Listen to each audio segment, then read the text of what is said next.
Hey, they are the stories that never leave us. And 10 years ago, the world lost a loving husband, a doting dad and brave police officer, Damien Leading.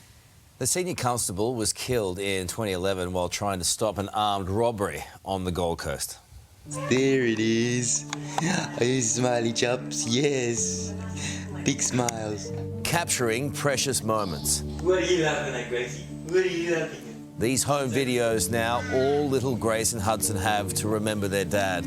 Just 4 months and 2 years old when he was tragically killed. Look out! Coming through! Oof. On May 29, 2011, the detective senior constable responded to an armed robbery at the Pacific Pines Tavern on the Gold Coast. The 35-year-old didn't have time to raise his weapon before he was shot in the head. Shots fired! Officer down. His partner kept him alive until the paramedics arrived. Damien rushed into surgery as the assailants were tracked down. Loved ones and colleagues gathered at the hospital, hoping their mate would pull through. But 2 days later, his family made the heartbreaking decision to turn off his life support. The nation's heart broke at Damien's funeral as little Hudson crawled towards his daddy. The Gold Coast Exhibition Centre packed with police, including fellow officer and Damien's wife, Sonia. Her loving husband taken to his resting place with full police honours. 10 years on from the tragedy, Damien's babies are all grown up. His wife, Sonia, saying the pain is just as real as it was on day one. I don't think there's ever closure. It's something that sits with you for the rest of your life, but it's not a reason to give up. She's an incredible woman, this woman. Damien's wife, Sonia Leading, joins us now from the Gold Coast. Hey, Sonia, I mean, it feels like yesterday talking to you. How are you and the kids doing? We're actually doing really well, thank you, Karl. I know it's been, you know, such a slog. What was it like? You know, I guess there was a lot of attention at the time. What was it like for you to go away from all of that attention and to try and carve some sort of personal grief out of it? How's it been for you? Look, it has been a hard slog, you're right there. The last 10 years have been fairly much up and down a lot of the time. I've just tried to take one day at a time and put one foot in front of the other and just keep moving forward. I mean, I look at your little babies there in that vision from 10 years ago, little Hudson and Grace, and for them to have grown up without their dad, what do you tell them about him? Because I imagine, and certainly for Grace, who was only 4 months old, she doesn't have those memories. No, she certainly doesn't, Ali.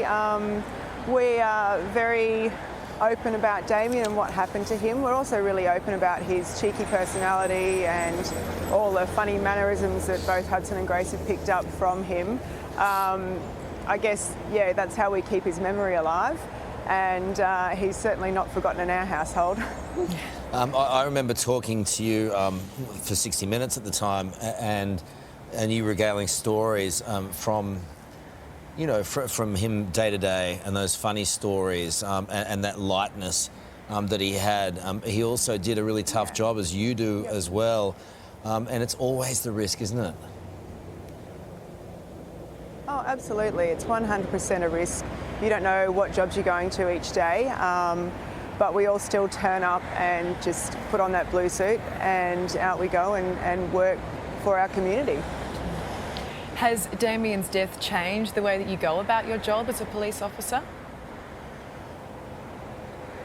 It certainly has. I think for me, it's probably made me more passionate about what I do.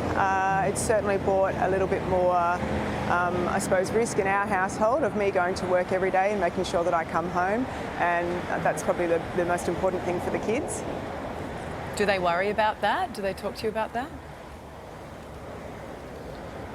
Not outwardly, but there's times where Grace will go, "Mum, do you have to go to work today?" And I'll say, "Yes, darling, you know, we have to go to work and we have to go to school and do the normal things. She said, but what time are you finishing and what time should I expect to see you home? And if I'm a little bit late, she'll send a message to say, are you on your way? So I have to reply and placate her and say, yep, not too far away, sweetheart. So I suppose she doesn't say it directly, but I think it does play on her mind.